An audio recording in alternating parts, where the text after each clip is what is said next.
আচ্ছা আচ্ছা।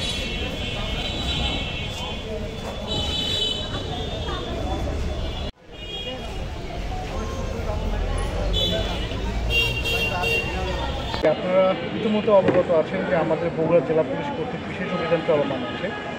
আপনারা গতকালকে লাইভ করেছিলেন। আমরা বিভিন্ন দোকানে আমরা বিশেষ করে বার্মিক চাকু সন্ত্রাস এটা রোধ করতে এই জনসচেতনমূলক অভিযান হিসাবে আমরা বিভিন্ন দোকানে আমরা অভিযান পরিচালনা করেছিলাম। আমাদের একই সাথে আমাদের ডিবির সহযোগিতায় আমাদের জেলা পুলিশের কিন্তু ডিবি এবং আমাদের সদর থানা মিলে আমরা সদর এলাকায় বিভিন্ন দোকানে, তারপরে আমাদের রেল ধারের চারপাশে যে দোকানগুলো সেখানে আমরা বিভিন্ন অভিযান পরিচালনা করি।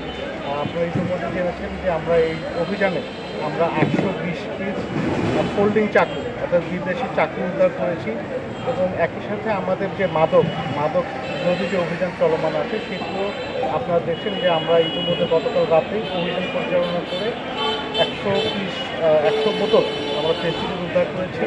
একই সাথে এটা পরিবহনের একটি কাভার ভ্যান যে পরিবহন করছে সেই পরিবহন চলাকালীন সময়ে আমরা একজন যে ড্রাইভার তাকে আমরা গ্রেপ্তার করেছি এবং একই সাথে হচ্ছে আমরা 20 কেজি অর্থাৎ 50 বোতল যে চোলাই মদও আমরা উদ্ধার করি। আর আমাদের এই বিশেষ অভিযান চলমান আছে। আমাদের যে বিশেষ অভিযানটি সেটি হচ্ছে মাদক, সন্ত্রাস এবং চাঁদাবাজ এবং একই সাথে আমাদের যে বিভিন্ন যে উদ্ধারজনিত অভিযানগুলো চলমান আছে। আর আপনারা এটা জেনে আনন্দিত হবেন যে আমরা এই মাসটি আসলে আমরা আসলে মাদক বিরোধী যে অভিযান সেটি আসলে জোরদার করেছি।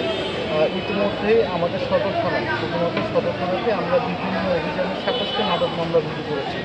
এর মধ্যে 6.5 কেজি গাঁজা, 2780 পিস ইয়াবা ট্যাবলেট, তারপর 380 পিস ট্যাপেন্ডাডল, আর 20 পিস অ্যাম্পো আর 28 গ্রাম হিরোইন সহ আর অন্যান্য যে মাদক দ্রব্যগুলো এগুলো আমরা উদ্ধার করেছি। আর আজকে যে ফেস্টিভ্যাল 100 বোতল ফেস্টিভ্যাল এটি আছে। আর আমাদের যে উদ্ধার অভিযানগুলো সেটি চলমান। পাশাপাশি আচ্ছা, একই বিষয় বলে রাখি যে শুধু তো মাদক অভিযান না, আমরা বিভিন্ন যে সিসকে চোর এদের বিরুদ্ধে আমরা অভিযান পরিচালনা